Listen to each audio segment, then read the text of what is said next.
Royal Indonesia TV Online Group.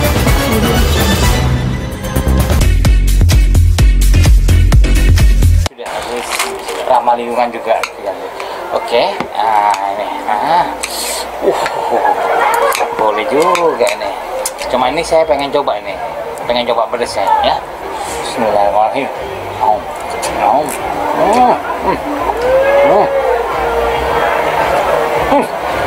Memang betul-betul juga enak nih.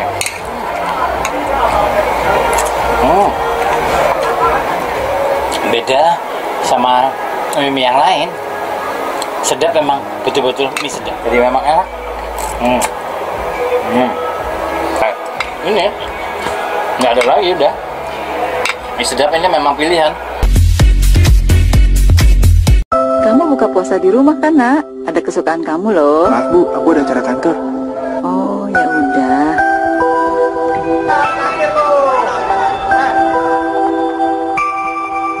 Ibu, buka bareng yuk.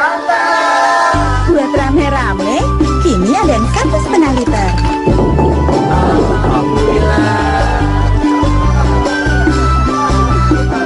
Teh pucuk harum, segarkan kebersamaan.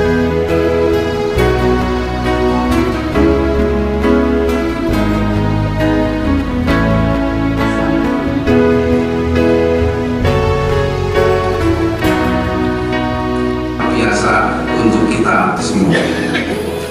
Bapak Ibu yang kami hormati, alhamdulillah berbagai prestasi di dunia pendidikan menengah diraih oleh Jawa Timur. Wahid Wahyudi, Kepala Dinas Pendidikan mengatakan, Jatim merupakan provinsi terbanyak di Indonesia yang membentuk RRJS.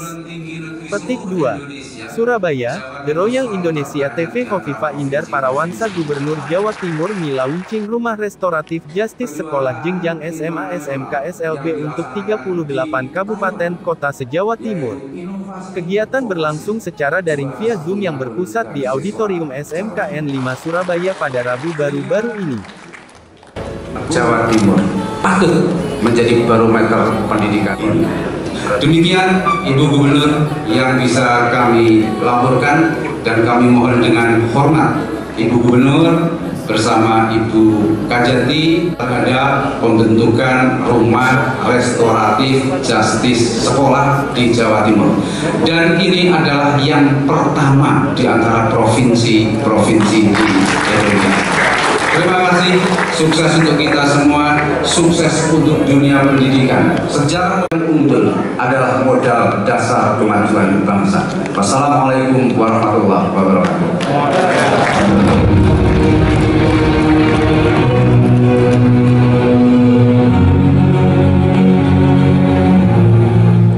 Kami silakan.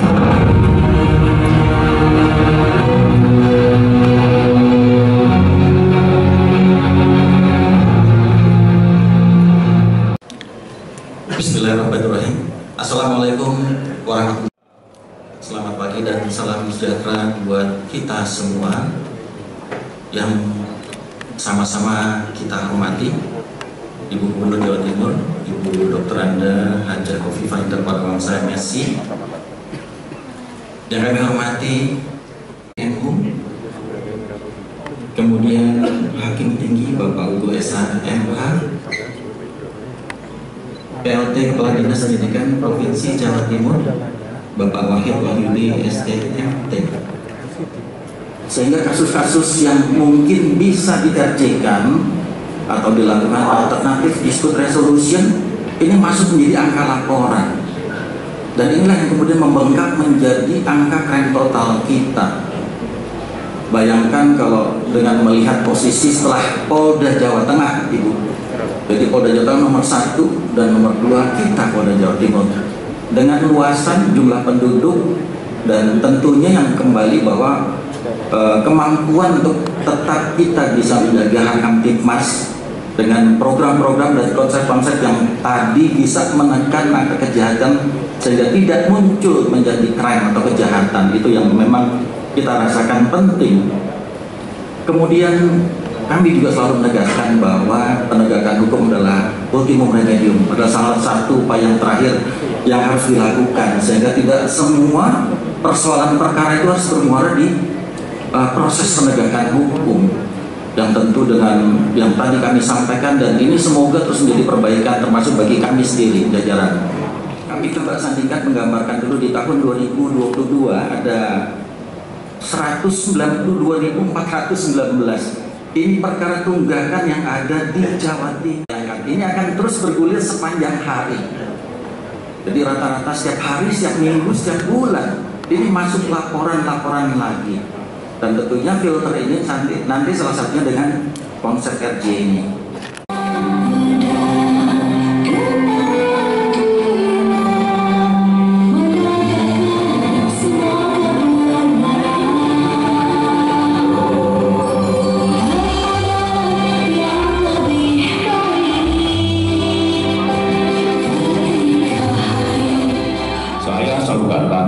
Bahwa keadilan itu ada di hati nurani, tidak ada di dalam buku. Untuk itu, setiap kita mengambil suatu keputusan, tanyalah pada dirimu, tanyalah pada hati nuranimu, agar terjawab rasa keadilan dan harapan oleh masyarakat.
Dr. ST Burhanuddin sebagai profesor dalam bidang ilmu pidana Universitas Jenderal Sudirman. Kepala Kejaksaan Tinggi Jawa Timur yang kami hormati, Ibu Dr. Mia Amiati SH.MH, kami silakan.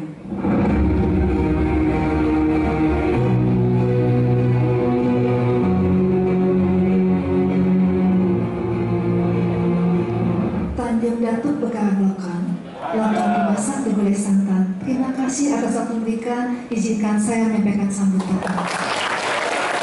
Yang kami hormati, kami banggakan dan kami muliakan Gubernur Jawa Timur Ibu Dr. Hajah Hovifah Indar Parawansa MSI. Yang kami hormati, kami banggakan Kapolda Jawa Timur Bapak Irjen Polisi Dr. Tony Hermanto MH. Sungguh surprise bagi kami Bapak hadir beserta seluruh pejabat utama yang hadir di tengah-tengah kita saat ini. Apakah layak atau tidak pelaku tersebut untuk diteruskan di pengadilan? Untuk itulah maka tugas kami sesuai dengan ketentuan yang dalam peraturan Jaksa Agung yang diterbitkan di lingkungan Kejaksaan Agung bahwa ada syarat-syarat secara khusus yang bisa kami harus kami penuhi. Secara administratif ada 38 form yang harus kami isi, tentu sesuai dengan bagaimana kami mencoba untuk bisa memprofile dari pelaku tersebut. Apakah betul-betul dia memang pelaku yang tidak ada mens rea, artinya tidak ada niat jahat, tetapi dia kebetulan memiliki sarana atau kesempatan yang dimilikinya untuk berbuat jahat. Contohnya misalnya pada saat kami menghentikan kegiatan penuntutan di Kejaksaan di Jakarta Perak, di Kejaksaan di Tanjung Perak, di mana pelaku tidak diserahkan pada teman-teman di Rumah Sakit Menu di balai tersebut dan mereka direhab betul-betul dengan sesuai ketentuan dari WHO dan dari standar dari Indonesia di seluruh kejadian lain sampai teman-teman dari kejadian yang lain pengadilan terakhir dari Ambon, dari Maluku Utara datang untuk studi banding. Jadi Jawa Timur betul Ibu menjadi barometer dimanapun dalam setiap kegiatan apapun. Tidak alhamdulillah semuanya berkat dukungan dari Ibu dan jajaran jajaran seluruh OPD yang ada serta dari seluruh rekan-rekan Forkopimda yang tentu sangat berinisiatif baik menyambut langkah kami dalam setiap kegiatan kami.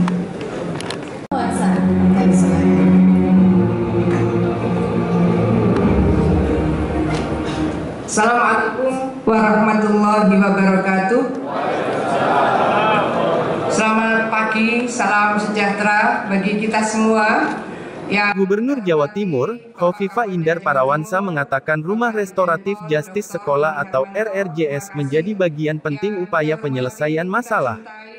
Hal itu disampaikan Khofifah pada acara launching program Rumah Restoratif Justice Sekolah Jenjang SMA, SMK dan SLB di 38 Kabupaten Kota Jatim di SMKN 5, Surabaya, Rabu baru-baru ini. Untuk menggagas di tingkat sekolah. Khofifah mengatakan, Rumah Restoratif Justice ini sangat penting untuk memberikan perlindungan hukum bagi masyarakat Jatim. Terutama bagi tenaga pendidik maupun anak didik yang bermasalah.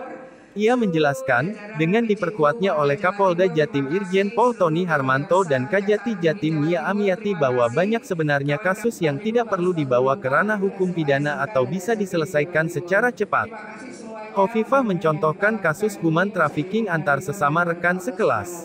Tadi saya menyampaikan trafficking in children di SMP di kelas yang sama, dan itu akan menjadi bagian dari proses pentingnya melakukan filterisasi pada Rumah Restoratif Justice ini, ungkapnya. Sedangkan aparat akan fokus terhadap kasus yang besar dan rumit. Contohnya kasus pelecehan seksual, itu tidak masuk kategori yang dirirskan.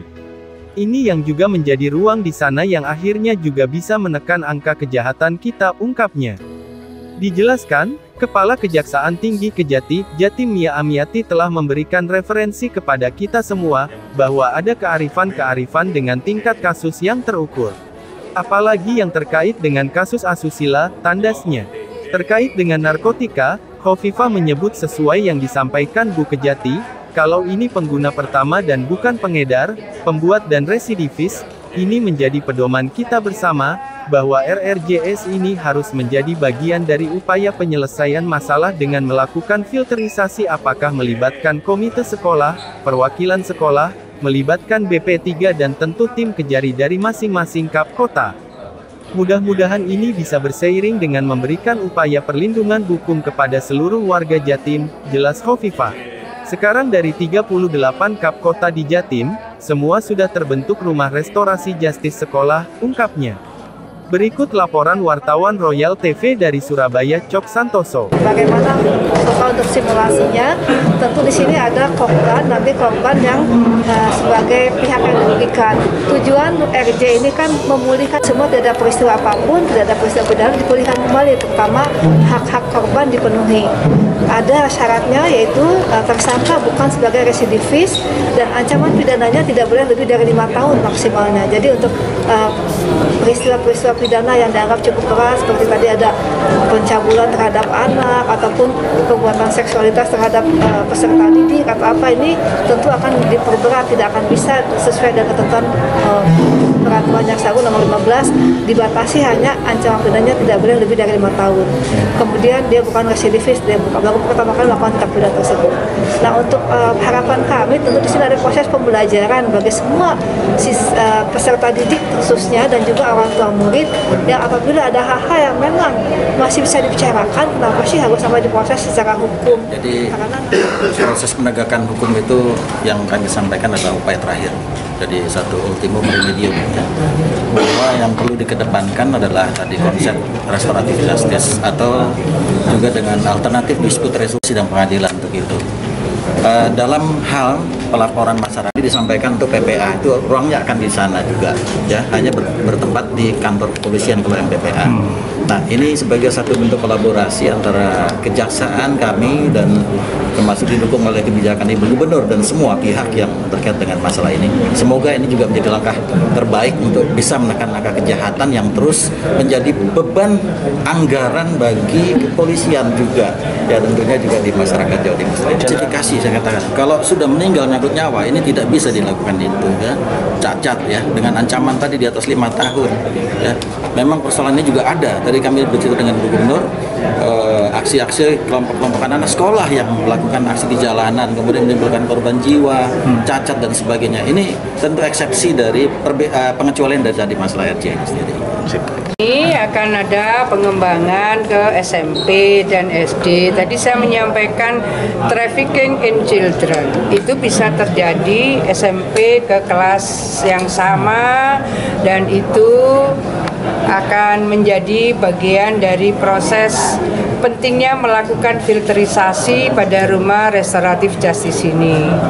Yang juga harus diantisipasi bahwa yang kategori extraordinary crime, narkotika misalnya, apakah dia kategori sudah pengedar atau dia pengguna dan bukan residivis. Ini kan hal-hal yang juga harus dilakukan filterisasi.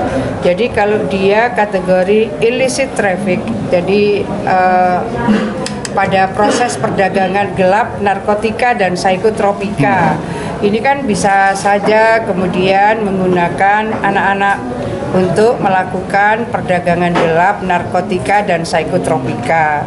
Nah, tadi disampaikan Ibu Kajati dan Pak Kapolda, lihat kalau ancaman hukumannya di atas 5 tahun, dia tidak masuk kategori wilayah rumah restoratif justice sekolah ini.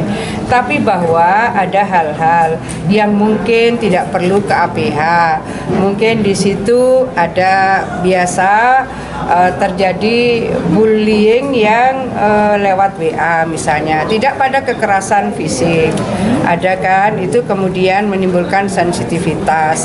Hal-hal seperti ini saya rasa di dalam tim rumah restoratif justice itu nanti ada pihak dari kejaksaan, itu akan membantu filterisasi di titik mana satu hal itu bisa masuk pada keadilan restoratif, di titik mana harus diteruskan ke APH. Jadi saya rasa tidak semua yang dilakukan di sekolah kemudian mendapatkan pengampunan atau permaafan.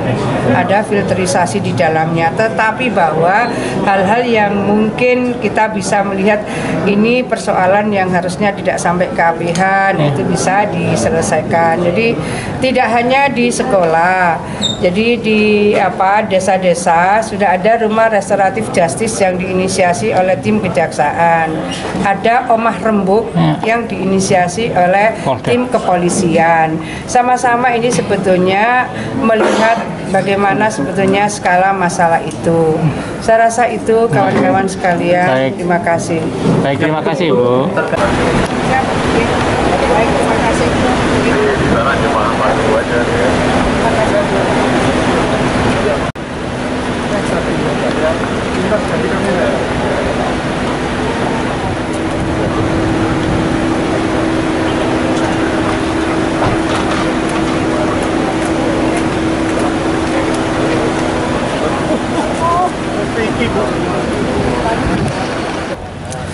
Hari ini dilaksanakan launching rumah restoratif justice sekolah SMA, SMK, SLB di Jawa Timur oleh Gubernur Jawa Timur bersama Ibu Kepala Kejaksaan Tinggi Jawa Timur.